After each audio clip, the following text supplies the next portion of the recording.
Hey, it's Mike. Thanks for tuning back in. It is Friday, which means it is Attic Find Friday. I'm going to get to that in a minute. This is a subscriber submitted Attic Find story. Pretty unique one too, I think. Before I get started though, quick update on the book. I have an entity trying to stop me from publishing the book. It's not going to happen, but it has put some roadblocks up for me. We'll see what happens. I'm still working hard at it. My daughter went to a candy shop the other day, found this for me. Big League Chew. Might as well give it a try. This is the Big Rally Blue Raspberry flavor.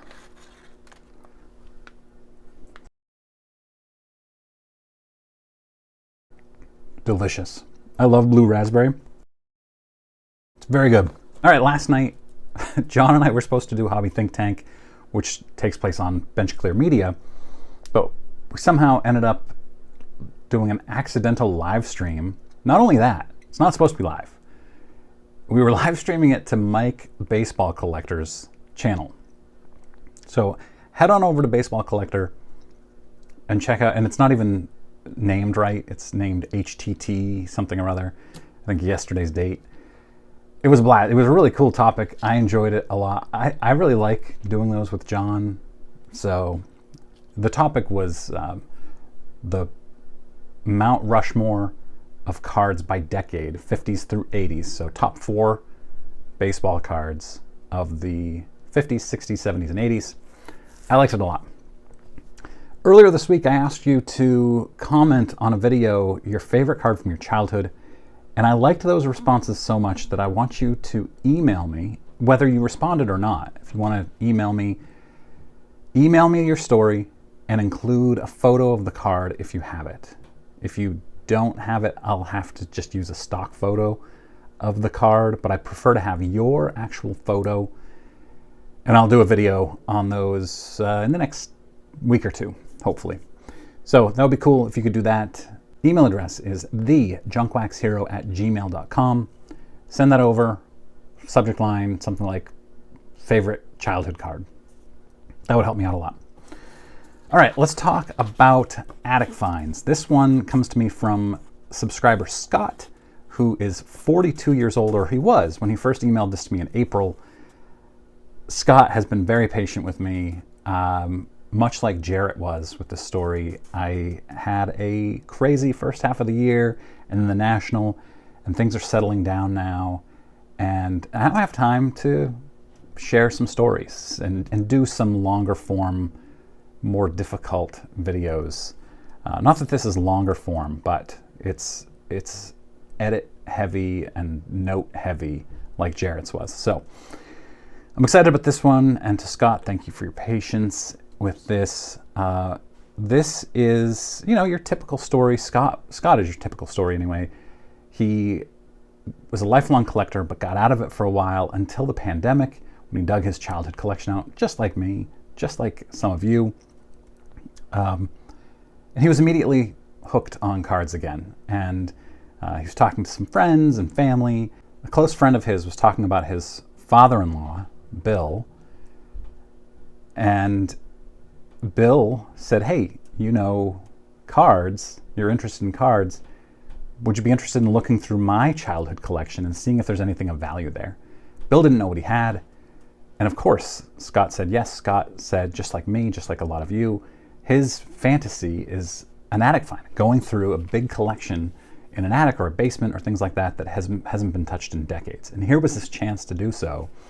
And so Scott went over to Bill's house. Bill dug out his collection, and it was from about 1952 to 1978. And they sat there and they went through it. And Scott sent me a lot of pictures of them going through it and of the cards and the other collectibles in there. We're going to go through a lot of those. But Bill is 78 years old, turned 79 later this year. The collection had trophies, programs, ticket stubs, autographs, balls, pennants, cereal boxes, sports cards. And Bill just wanted to know if anything had any value at all. And Scott said that he when he sat down with Bill and Bill started pulling out the cards, he didn't have any penny sleeves, didn't have any top loaders, didn't even know what they were. And Scott brought some with him and pulled them out, and Bill was surprised. He had never thought of cards as valuables before, which I love that kind of mindset and hearing about that, because I grew up in a time when cards were supposed to be valuable. And of course, junk wax cards, for the most part, were not. But we started taking care of our cards immediately. 1987 is when I really started collecting, and we would put them in top loaders, no sleeve, no penny sleeves until a few years later. Put them in boxes like this. This is my Pedro Martinez collection that I'm working on. We would put them in binders, 9-page sleeves, 9-card sleeves, 9-card pages, whatever. And so Bill didn't know about that stuff, and he was just kind of tossing cards around, and Scott had to be like, well, let's treat these a little bit better. These have some pretty significant value here. Bill had kids and I think grandkids, but nobody in the family had any interest in getting this collection from him.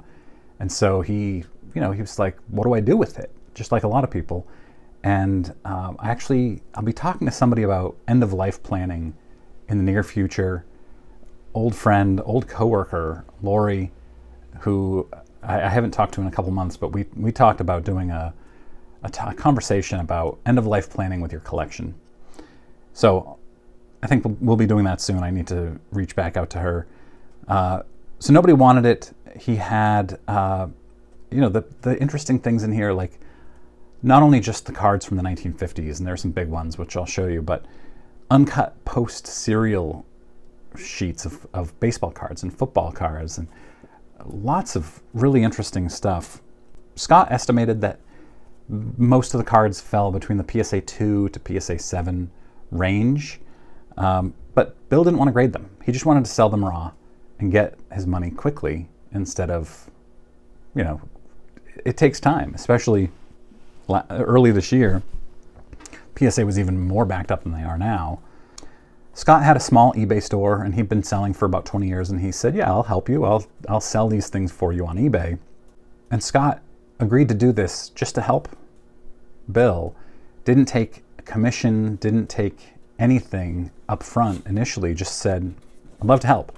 And Scott says what he gained from this was improved ratings on his eBay store, new knowledge about vintage sports cards.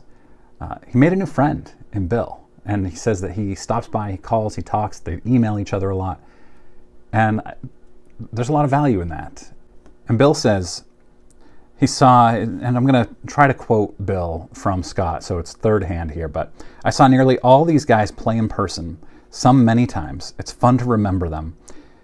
At the time, when he was a child, and around that time, there were only 16 teams then. There was no interleague play. So he only saw 8 teams regularly, and he really got to know those players, even the backups, even the bench players. He got to know them, and the cards meant more. Nowadays, we open these packs, and there's so many teams and so many players, and are you going to know the 24th and 25th best players on your team even, let alone a National League team that you might only see a few times a year? Probably not.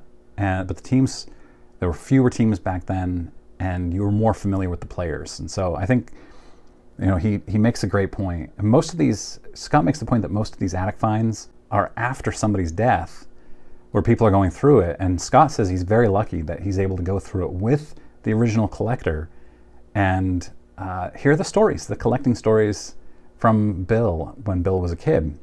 So Scott took the collection home. Bill trusted him, take the whole collection home with him. He says that he opened a canister, and first thing he saw was 52 Topps, 1952 Topps baseball, and 52 Bowman baseball inside this canister. The picture doesn't have those sports in there. He says that there were none of the big 52 cards in there. No Mantle. Sorry, I've done a lot of Mantle attic finds, but there's no massive one in here. Scott estimates that the value is about $10,000 conservatively. It's probably more than that, but of everything. So Scott started selling things on eBay. As these sales started coming in, Bill decided he wanted to use them to fund a trip to Newfoundland to visit the origin of his namesake. So pretty neat. He sees that he's selling his cards. At this point, I think he had sold a couple $1,000s worth of the cards, and he's decided this actually has more value than I thought. Maybe I can take a trip out of this. So pretty cool. I'm going to go through some of the things that they found in the collection, and then I'll talk a little bit more about the background here. There was a partial football set of 1955 Bowman, including a lot of the big players. I don't know vintage football, so I'm not going to get into that. 1956 Topps, Willie Mays, Jackie Robinson, Sandy Koufax. None of these are in fantastic shape, just like Scott said, but some of them are in pretty decent shape. There's a 57 Frank Robinson, 57 Ted Williams, 1958 Mickey Mantle, Hank Aaron, which I'll talk a little bit about these two again in a moment, 58 Sandy Koufax, also the Mantle and Aaron card from 58, as well as a bunch of the All-Star cards from 58, like this, and like that Mantle right there. There was a Mantle. There was an Aaron. Two Aarons. There's a Ted Williams. There's an uncut sheet of 1961 Post cereal with what Scott says is a very nice Willie Mays. Actually, there are two of them with two very nice Willie Mays cards on it. Uncut. Those sell very well on eBay, Scott said. There's also a 61 and a 62 with Mays. That's what it was. There's a 63 with Brooks Robinson. There's a 1970 Pete Maravich, so a Maravich rookie card in here that looked really, really nice. Also a 1970 Walt Frazier. It's Frazier's second year. And a 75 Moses Malone, which I think is his rookie card. Correct me if I'm wrong. A bunch of early Sports Illustrateds. Those have value. There's actually a huge industry. I shouldn't say huge. There's a decent-sized industry of people who collect vintage Sports Illustrateds. And they press them like you would comic books and then send them off and get graded. It's really interesting. I think it's very cool. I like them autographed, and I spoke with one of these guys that does that, who presses them and grades them, and he said that CGC considers the autograph a defect and won't grade it, which is fascinating to me. But you can send them off to Beckett. I have an order going off to Beckett soon. There's a Cincinnati Royals program with Oscar Robertson's autograph on the cover, which is pretty darn neat. A bunch of 50s and 60s official sports photographs, a Jim Thorpe rookie card, 52 Bowman partial set baseball. Pretty neat stuff. Bill grew up in Southwest Ohio, so he was a Reds fan, but he also had a lot of other baseball, football, basketball. He hated throwing things away. So he just hung on to all this stuff. Anything sports related, he would hang on to. And it paid off. You know, he's probably going to make $10,000. He's 78 years old, and that's pretty significant if you ask me. So every time they would get together, Scott says that Bill would tell him stories about the players while they went through them, and Scott would educate him about the cards. And Scott would then sell the cards and give all the money back to Bill. At the end, Bill gave Scott a nice gift card to a restaurant for Scott and his wife to go out.